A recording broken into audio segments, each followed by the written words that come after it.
Bienvenue à tout le monde pour ce 80e épisode du Raven Podcast. Nous parlons aujourd'hui de rap et nous nous posons la question suivante. Dans les prochaines années, les prochaines décennies, les capitales du rap vont-elles changer ? Le rap va-t-il se diversifier géographiquement parlant ? Va-t-on avoir de nouvelles villes, de nouveaux points d'ancrage forts dans le rap américain ? Actuellement, nous avons quelques villes qui tiennent le jeu entre leurs mains.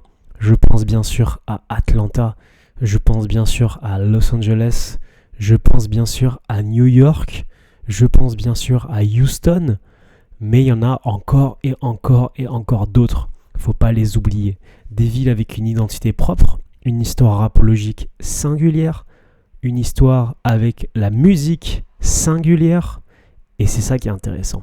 Va-t-on avoir d'autres cas comme celui-là ? C'est la question qu'on se pose aujourd'hui. Je vais tenter d'y répondre.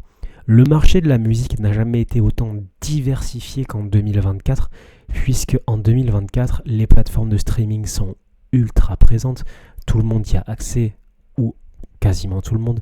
Un abonnement ne coûte soit que 0€, 0$ ou autre monnaie, ou pour les plus élevés, 10$, 10€. Donc c'est pas grand-chose. On peut se le permettre, on peut avoir accès à une plateforme de streaming et auquel cas on ne pourrait pas, il y a tout un tas d'autres moyens d'écouter de la musique très facilement en 2024. Et en fait, on peut découvrir tout un tas de scènes, tout simplement.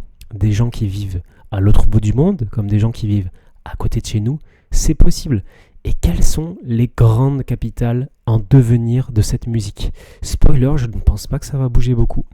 Je pense que ces villes-là dont je parlais avant, Atlanta, Houston, Los Angeles, New York, vont rester ce qu'elles sont.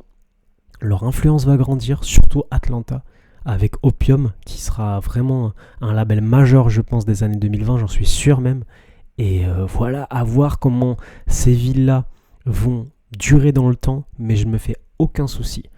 Par contre, pour ce qui est des capitales, pourquoi pas européennes ? Tiens, analysons un petit peu. On a Paris, qui devient... à l'occasion des années 2020, de plus en plus importante dans l'histoire du rap international et qui prend sa place avec des connexions entre Français et Américains, même si ça ne date pas d'hier, c'est quand même à noter, il y en a de plus en plus. Le rap américain calcule le rap français, il fait attention. Alors c'est pas non plus, on n'est pas entre Américains, entre États-Uniens, mais on y jette une oreille de temps à autre quand même pour voir ce qui se passe.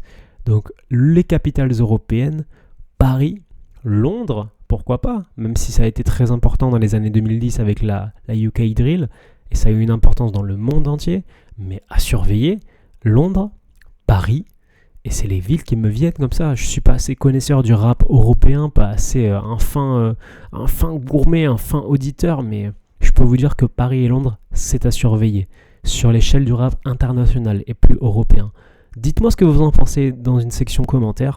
J'ai hâte de vous lire et d'échanger avec vous, pourquoi pas. Je vous dis à lundi pour un 81e épisode.